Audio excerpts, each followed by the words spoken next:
Hi hello నమస్తే. మీరు చూస్తున్నారు Kishore information hub YouTube channel. రూ. 1,00,000 లోపు ఉన్న రుణమాఫీ అయిన సంగతి అందరికీ తెలిసిందే. రూ. 1,00,000 లోనికి మీరు అర్హులై లిస్టులో మీ పేరు రాలేదా? అయితే ఏం చేయాలో తెలియడం లేదా? అయితే ఈ వీడియో పూర్తిగా చూడండి. ఇలాంటి యూస్ఫుల్ ఇన్ఫర్మేషన్ కోసం నా ఛానల్ని సబ్స్క్రైబ్ చేసుకోండి. రూ. 1,00,000 లోపు ఉన్న రుణం మాఫీ అయిన విషయం తెలిసిందే. అయినా లిస్టులో మీ పేరు రాకపోతే ముందుగా మీ ఆధార్ కార్డ్, పట్టా పాస్బుక్ మరియు ఏ బ్యాంకులో అయితే క్రాప్ లోన్ తీసుకున్నారో ఆ బ్యాంకు పాస్బుక్ తీసుకొని మీ బ్యాంకుకు వెళ్ళండి. ప్రతి బ్యాంకులో క్రాప్ లోన్ను చెక్ చేయడానికి ఒక నోడల్ ఆఫీసర్ను అయితే నియమించారు. అతని దగ్గర ఒకసారి మీరు చెక్ చేసుకోండి. అందులో కూడా మీ పేరు రాలేదు అంటే ఎందుకు రాలేదో అడిగి అక్కడ ఒక పరిష్కారాన్ని అయితే తెలుసుకోండి.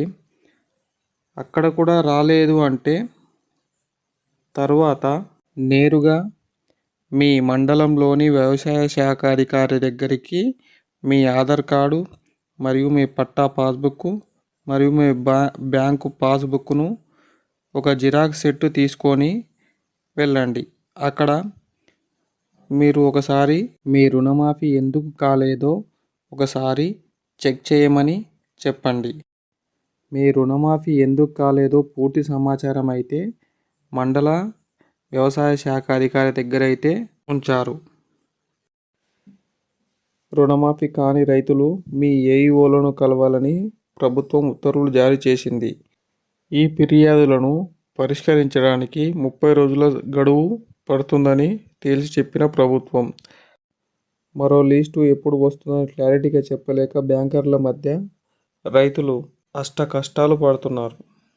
ఎవరైనా రైతులు రూ. 1,00,000 లోపు వరకు ఉన్న రుణమాఫీ జరగకపోతే ఆయా రైతులు ఆందోళన చెందకుండా మీ పరిధిలోని మండల వ్యవసాయ శాఖ అధికారిని సంప్రదించి మీ యొక్క రుణమాఫీ యొక్క ఫిర్యాదులను మండల వ్యవసాయ శాఖ అధికారి ఆఫీస్లో ఒక నోడల్ ఆఫీసర్గా జూలై 18న ఏర్పాటు చేయడం జరిగింది.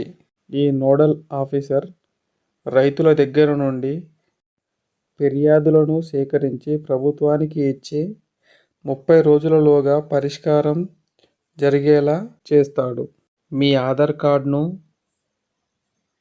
ఏఈఓలకు లేదా ఎంఈఓలకు ఇస్తే మీ పంట రుణమాఫీ వివరాలను అయితే స్పష్టంగా తెలుసుకోవచ్చు.